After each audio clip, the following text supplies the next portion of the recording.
I keep it 100. Keep it 100. So good.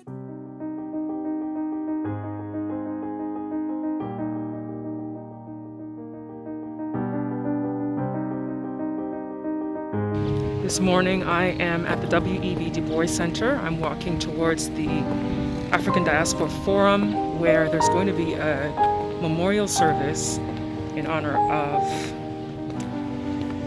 George Floyd and the fallen African Americans who have been killed by law enforcement, people who are unarmed, people who didn't deserve to be killed. So there's going to be a service here today, and I am here.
Blessed art thou, O eternal, all power, thou who art the sovereign of all worlds and the master of all souls, thou who makest peace and thou to whom peace belongeth. We come before thee this morning, humble. We come before thee this morning in mourning and in grief. We come before thee this morning to lift up our voices and to stand with the family of George Floyd. We also stand here this morning before thee to lift up our voice and to stand for all of those lives, the thousands, the hundreds of those who have died in similar fashion, who've had their lives cut short by a pandemic that has been with us for far too long, the pandemic of white racism and bigotry and prejudice. It is time, as we stand here this morning at this memorial to show our solidarity with the family, that we all say enough is enough. But we know, O Lord, that you know all things. And we know that there is a time and a place for all things under the heavens. And that there's been too many mournings and too much grief. And we plead unto thee that you might open up the hearts of man and woman today on the face of this earth, that we might stand up for right and stand against wrong wherever it is that we see it. We need your divine intervention this day. We need your divine intervention in this season. We know that without thee, we can do nothing, because those forces that we fight are higher than just flesh and blood, but spiritual wickedness in high places. So we call upon thy power this morning to be with the family that is mourning and the thousands, hundreds of thousands, and millions that are mourning along with this family. And for the pressure that has mounted up over the years for the mourning of those who have gone before George Floyd. We still have fresh in our memory Eric Gardner, who also said he could not breathe. We still remember the Michael Stewarts and the Eleanor Bumpers, the Amadou Diallos. The list and the names are too many to mention here, oh Lord, but you know them already. We have cried, but we ask that this time that our tears are the libation. We ask that this time that our moaning and our groaning and our cries are the incense that ascend unto the heavens, that it might move thee on thy throne, that thy intervention may come, and that this time is different, and that we know enough is enough. Good morning, and a special welcome to our brothers and sisters of the diaspora with us in Ghana on this solemn occasion as we observe the memorial service in honor of our brother George Floyd, who was painfully murdered in the United States of America. I am here today to extend to you from His Excellency Nana Addo Dankwa Akufo-Addo a very warm welcome to you who have joined us for this event. George Floyd, a 46-year-old black man, was cruelly murdered on 25th May 2020 in the United States. The President of Ghana has made his views on this very sad event well known to the international community. On a personal note, and on behalf of the African diaspora, and more specifically, the Ghanaian diasporan community, please accept our deepest condolences. We gather here today to pray and remember, as Martin Luther King said, injustice anywhere is a threat to justice everywhere. I want to use the occasion to draw attention to the injustice that continues to be meted out to our brothers and sisters all across the diaspora in the world, not just to the African diaspora community in China, who are being wrongly treated due to the pandemic, COVID-2019. I fully agree with Martin Luther King when he said that the hottest places in hell are reserved for those who in a period of moral crisis maintain their neutrality. And I want to extend our appreciation to all white people who have joined black people to fight this cause of black people and indicated emphatically that Black Lives Matter. Racism in America continues to be a deadly pandemic, which over 400 years, our brothers and sisters in the United States of America yearn for a cure. George Floyd was not the first black person to use the phrase, "I can't breathe." I can't breathe. I can't breathe. We all need to take a breath as human beings. In 2015, David Dange, a 26-year-old indigenous Australian, cried the same haunting phrase before his tragic death, which brought about a lot of tension in Australia, but didn't change the status quo. But I dare say that the present situation we face today in the year 2020 with the death of George Floyd is going to result in change. One who condones evil is just as guilty as the one who perpetrates it. That is why it is right not only for Chauvin to be charged, but all his accomplices who together with him ensured that George Floyd's life came to a premature end. That is why we gather here today in solidarity with our brothers and sisters in the USA to change the status quo. Racism must end. We pray and hope that George Floyd's death will not be in vain, but will bring an end to prejudice and racial discrimination across the world. Chauvin kept his knees in position for over 8 minutes after Floyd started to cry out, "I can't breathe." We continue to open our arms and invite all our brothers and sisters home. Ghana is your home. Africa is your home. We have our arms wide open, ready to welcome you home. Please take advantage. Come home. Build a life in Ghana. You do not have to stay where you are not wanted forever. You have a choice, and Africa is waiting for you. Finally, I say, may the spirit of George Floyd rise like the phoenix from the ashes of racism and lift up all persons of African descent from centuries of subjugation into a new world order. Your death, George Floyd, shall never be in vain. You are and will remain our brother. Thank you very much, and may God bless us all.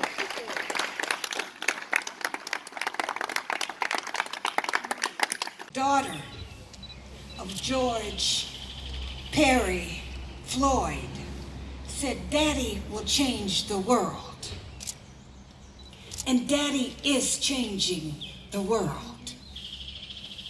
The outpouring of what we've seen around the world, the outpouring of love, the outpouring of, "I am sorry that this is happening. We don't understand what you've been going through as African Americans." Daddy is changing the world. I want to just say, and my sister Brenda Joyce here told me that no, we're not singing "We Have Overcome" again. She said, don't get up there talking about, no, we have overcome, because we have not overcome. And that's been 50 years ago. So I won't say that, Sister Brenda, but I feel that we need to overcome. Ghana is the most Pan-African country on our continent. And for us to step up and to do this memorial service makes me very, very proud of the government and the people of Ghana. In closing, I want to say that before we leave, we're going to walk over to the Diaspora Africa Forum building, and we're going to put up the name. We have put up the name of George Perry Floyd on that wall. That wall is a Sankofa wall. Sankofa means come back to your roots. So we're bringing his spirit back today. The family is aware and very appreciative of Ghana for taking that initiative. In closing,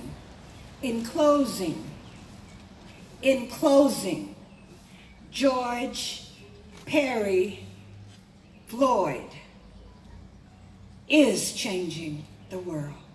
Thank you very much.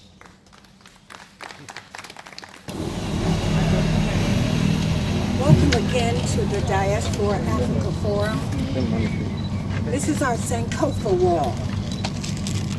And you know Sankofa means come back to your roots. We have the names of this wall.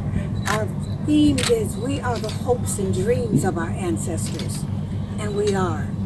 We have on this wall illustrious names: Bob Marley, Mama Winnie Mandela, Marcus Garvey, Rosa Parks, Harriet Tubman. Their descendants have come and put their names on the wall. We have informed the Floyd family that we will be unveiling his name on the wall today. We're bringing his spirit back to Africa. This wall will be not only for just George Floyd, but some of the other brothers of ours and sisters. I'll do a roll call. A roll call of some of our brothers and sisters who have suffered injustices in the United States. Rodney King, Eric Gardner, John Crawford III, Michael Brown, Ezell Ford, Dante Parker, Michelle Casso, Laquan McDonald, George Mann, Tanisha Anderson, Akai Gurley. I see Matthew Ajibade. I see Eric. There are many. But today, we unveil George as a symbol that symbolizes all of them. And to reset and say today there's a new law above the second commandment.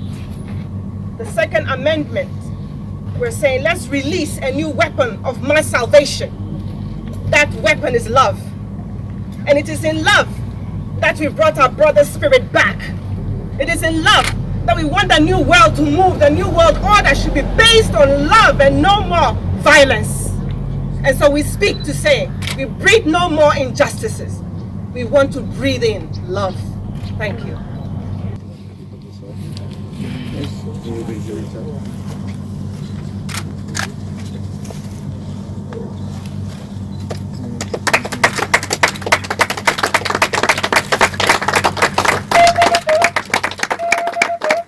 George Perry Floyd, may his soul and his spirit rest in peace.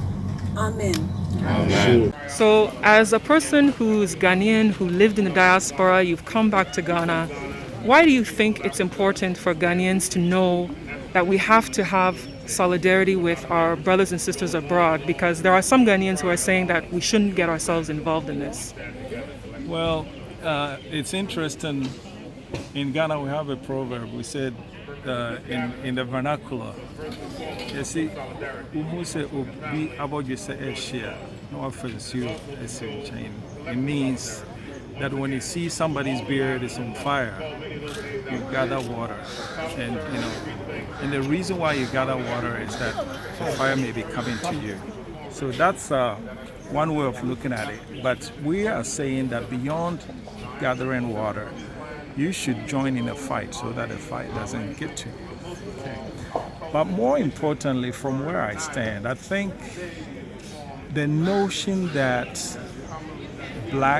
there's a separation between the black skin is worrisome to me, because when the white man is perpetrating his injustice, he doesn't know the difference between an African American, an African, a Ga, an Ashanti. He doesn't know. All he sees is black.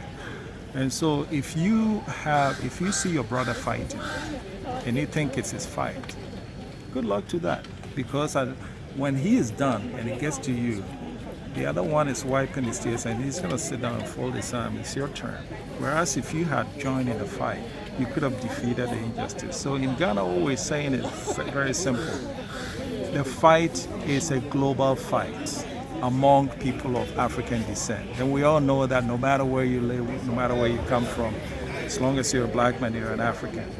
And so that's why the fight belongs to all of us. Last thing I want to add is this.